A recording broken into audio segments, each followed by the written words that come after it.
Hi guys, this is Gunners Daily, and today we're gonna talk about the Arsenal squad ratings in the upcoming FIFA 21. So without further ado, let's start.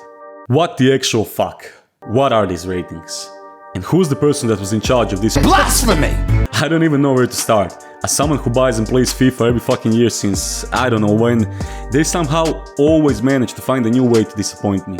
Now, first things first. I understand that Arsenal had a rollercoaster season last year, and for the first half of the season the whole squad was bang average, to say the least. But still, that can't be the excuse for some of these horrendous ratings. Pierre, Emerick, Aubameyang, 87. 87. 80-fucking-7. Statistically the best Arsenal striker since Thierry Henry was here, and since he came to England back in January 2018, no other player in the league has scored more goals in all competitions than Aubameyang. He was one goal away from winning the second Golden Boot in a row and almost single-handedly carried Arsenal in winning the FA Cup and the Community Shield with his goals. But no! Someone called Mark from EA Sports was thinking, nah, you know what? Let's give Aubameyang the same rating as Antoine fucking Griezmann. You know, guy who scored the same amount of goals since 2018 that Aubameyang scored during last season.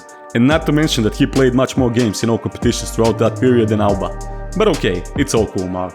Great logic, for fuck's sake. Bernd Leno, 85. The top 3 keeper in the Premier League last season, and alongside Aubameyang, arguably our second best player last season. But once again, EA never fails to disappoint.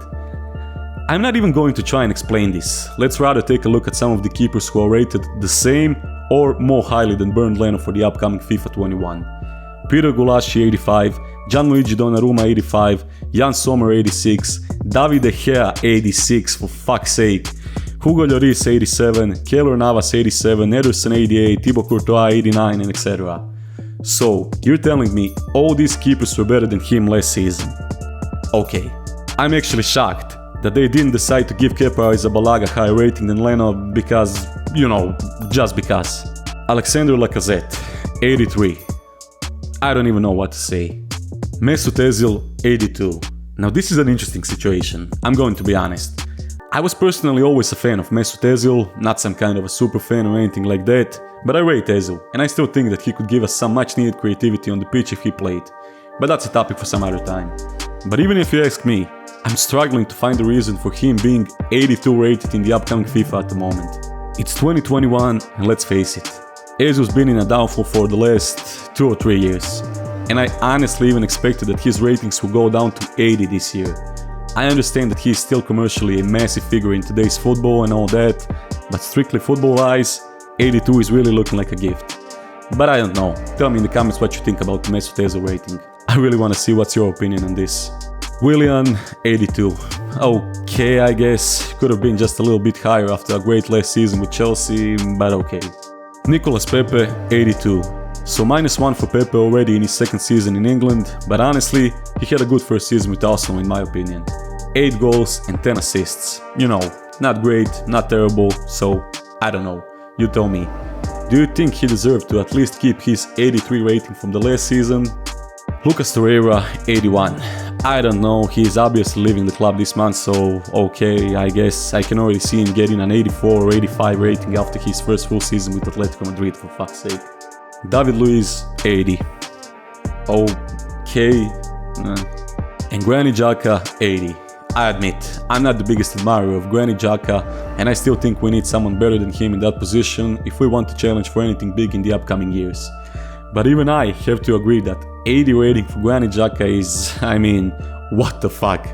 Since Arteta came to the club, he was one of our more consistent players and he really improved a lot. His last year 82 rated card was already useless in the game, so I can only imagine how bad this year's card is gonna be. I don't know by which logic they downgraded him for the next year, but yeah, cheers CA. Hector Bellerin, 80. To be fair, he was out injured for the most of the last season, but since he recovered from that, he really put out some great performances under Mikel Arteta, and I think if he continues in this form, he could easily earn the big upgrade during the season if he keeps healthy. But on a real note, 87 pace for Bellerin is a blasphemy! I know he's been injured and all that, but still, what the fuck, EA? Dani Ceballos, 80. At least 81 or 82. I think he deserved it. Just look at these stats after the restart. You've seen this, EA? Socrates, 79. He's most probably leaving the club any day now, so don't know, don't care. Gabriel Magalhaes. Fuck's sake. I know, it's a low rating, but to be honest, after the first few games he played for Arsenal, he already won 2 Man of the Match awards, and I think he's going to get an upgrade real quick. I would give him 80 from the start based on his performances with Lille in League 1, but okay. Shkodran Mustafi, 78. I really don't agree with this. I know Mustafi had his ups and downs throughout his time with Arsenal, mostly downs, but still, I wouldn't give him 78. Sead Kolasinac, 78. Oh my god, I really don't have anything against Sead Kolasinac, but fuck me. Anything over 75 is too good for him in my opinion. And that brings us to our next player. Tierney, 78. How the fuck does Sead Kolasinac has the same rating as the best left back in football since Roberto Carlos and Paolo Maldini? How? I don't know what kind of shithousery is this, but 78 rating for Tierney is arguably the worst thing I have seen regarding Arsenal players this year alongside Aubameyang's 87 rating. I mean, real question, does anyone actually watch football over there at EA, or do they simply see which player is trending on Twitter and then they decide to give that player an upgrade? I'm trying, but I just can't find a way to justify this monstrosity. Fix this EA and fix it quick. I'm still shocked, to be honest.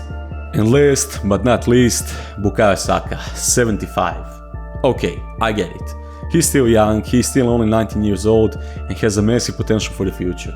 But alongside Aubameyang and Bernd Leno, he's been our best player during the last season.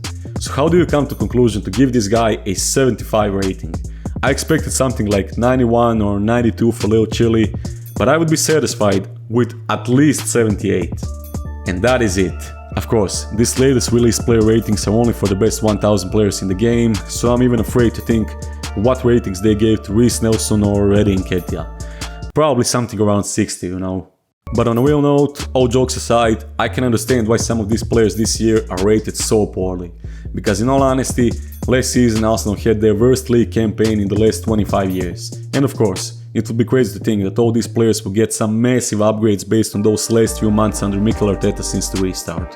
But 87 rated Aubameyang, 85 rated Bernd Leno, 78 rated Tierney and 75 rated Bukayo Saka are some of the worst ratings from EA I've seen in a long time. And I understand that they probably expect those players to get even better this season, so they can give them another 300 special and upgraded Ultimate Team cards. But nevertheless, this is criminal from EA, and someone should be held accountable for this.